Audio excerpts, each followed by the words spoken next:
Young Adobe clutched the one velvet pouch tightly in her small hand. Inside was a carved ivory pendant, smooth and cool against her palm. Her mother, Ngozi, had pressed it into her hand with tears in her eyes. "Take this to Lagos, my child," she had whispered. "Find Chief Bayo Ogunbiyi. He is the richest man in the city, they say. This pendant, this is for him. Only he can help us now." Adobe, all of 7 years old, but with eyes that had seen so much worry, nodded bravely. Her auntie in the village was trying to force her mother into a marriage she didn't want, all to settle some debts. Lagos was their only hope. The journey to Lagos was a long and dusty one. Adobe, with no money for the bus fare, had stood by the roadside where the bus is loaded, her small frame looking even smaller next to the bustling crowd. When a kind-looking driver opened the door to his bus, she had slipped in, finding a small space on a crowded seat. When the conductor came around collecting fares, Adobe spoke with a child's earnest confidence. "My father is Chief Bayo Ogunbiyi, the richest man in Lagos. He will pay you when we get there. He is very, very rich." Some passengers chuckled, others looked at her with pity, but the conductor, seeing the ivory pendant she briefly flashed, and perhaps the sheer conviction in her voice, decided to take a chance on the little girl with the big story. He grumbled a bit, but let her be, figuring he could always take her to the nearest police station in Lagos if her story turned out to be false. Adobe, unaware of his internal debates, simply felt a wave of relief. Her father would make it right. Finding the legendary Chief Bayo Ogunbiyi's mansion in the fancy part of Ikoyi was another challenge altogether after the bus finally dropped her off, with the conductor giving her a skeptical look. When she finally stood before the towering gates, a kind security guard, after much persuasion and seeing the desperation in her eyes, agreed to pass on a message. Chief Bayo Ogunbiyi was a man used to getting his way. He was powerful, wealthy, and always busy. When his head of security told him a small girl was at the gate, claiming he was her father, he almost laughed. It had to be a trick, another attempt to get money from him. But something in the guard's description of the child's seriousness made him pause. "Let her in," he said, more curious than concerned. Adobe, small and a little dusty with her chin held high, was brought into a vast air-conditioned living room that looked bigger than her entire village. She presented the ivory pendants. "My mother Ngozi said to give this to you. She said you are my father and we need your help." Chief Bayo looked at the pendant. It was intricately carved, clearly old and valuable, but it meant nothing to him. "I'm sorry, little girl," he said, his voice not unkind, "but I think there's been a mistake. I don't know your mother, and I certainly don't have a child I'm unaware of." Just then, Chief Bayo's mother, Mama Yewande Ogunbiyi, a stately woman with wise eyes, walked into the room. She stopped short when she saw Adobe. She looked from the little girl to her son and then back to the girl. "Bayo," she said slowly, "this child, she has your grandfather's eyes. And look at the shape of her face." Chief Bayo was still skeptical, but his mother's words and the undeniable faint resemblance Adobe bore to the old family portraits planted a seed of doubt. After a few days later, a discreet paternity test confirmed the impossible. Adobe was indeed his daughter. The news threw Chief Bayo's world into turmoil. How could this be? And then, the memories surfaced, hazy at first, then sharper.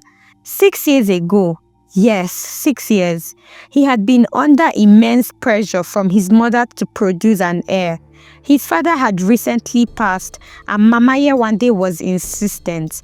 There was a young woman, a student, he vaguely recalled. His personal assistant at the time had arranged a meeting at a private suite. He remembered an argument, a misunderstanding.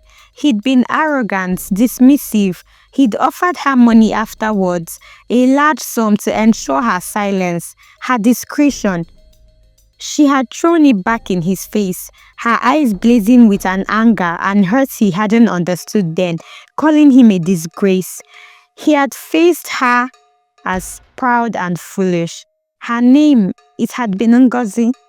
Now, Adobe's urgent plea about her mother being forced into marriage spurred Chief Bayo into action. He learned that Ngozi's aunt was indeed planning to marry her to an older, wealthy chief in their village to clear family debts.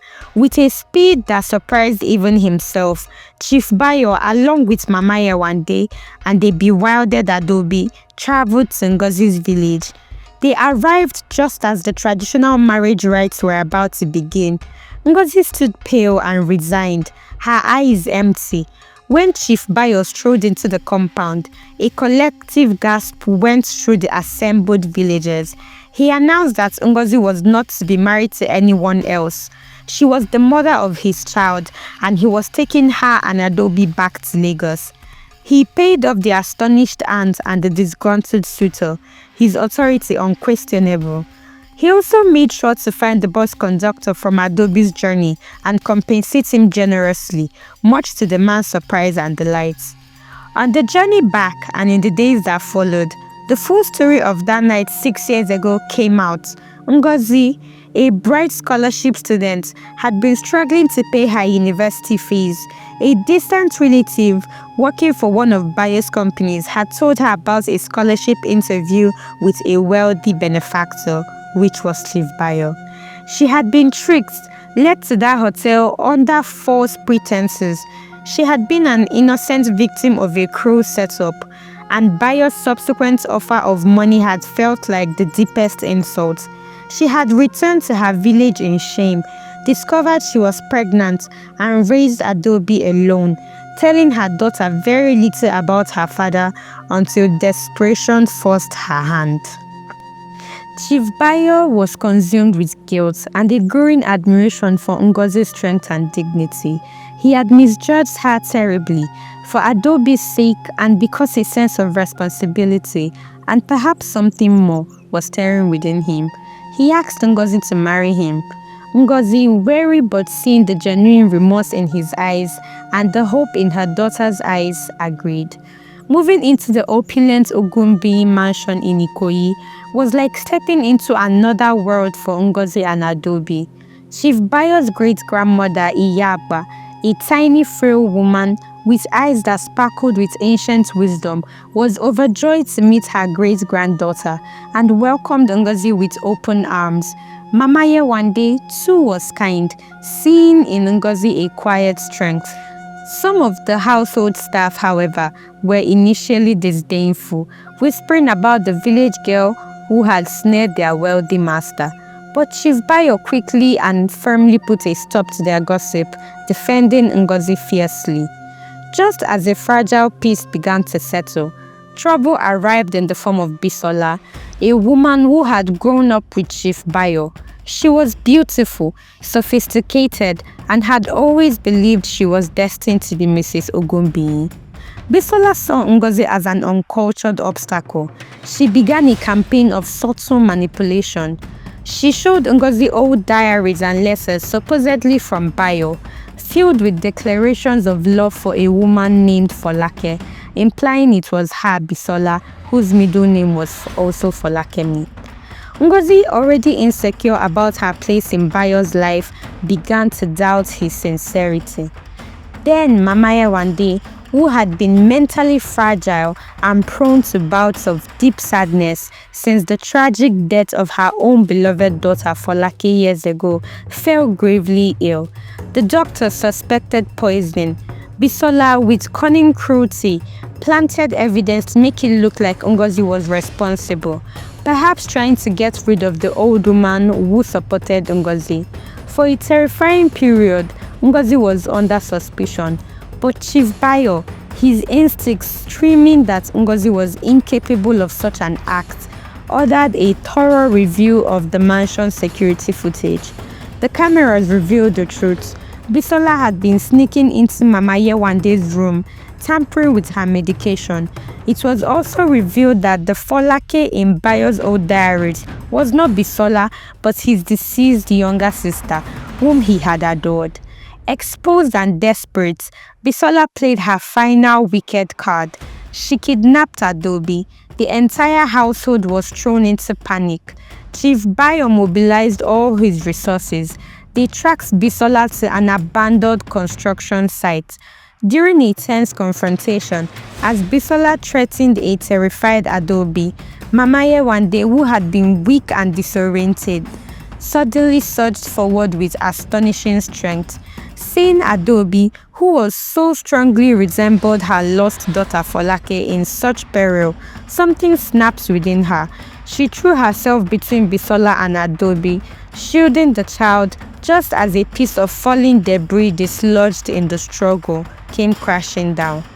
Mama Yewande was injured, but miraculously, the shock and the acts of protecting Adobe seemed to clear the fog that had clouded her mind for years. As she recovered, she was more lucid, more herself than she had been in a long time. Adobe was safe. Bisola was apprehended. In the aftermath, with all secrets and misunderstandings laid bare, Chief Bayo looked at Ngozi, truly seeing her strength, her resilience, her quiet grace. "Ngozi," he said, his voice thick with emotion, "I was a fool for so long. What started as a responsibility for Adobe has become so much more. I love you." The story ended not with a grand wedding, but with a quiet celebration a few months later. A joint birthday for Chief Bayo and a new vibrant Mama Yewande. The whole family, including a beaming Adobe and a serene Iyagba, were in the kitchen, laughing and making puff-puff together. The journey had been tumultuous, filled with pain and deception, but they had found their way to a new beginning, a family forged in truth and bound by a love that had overcome the odds.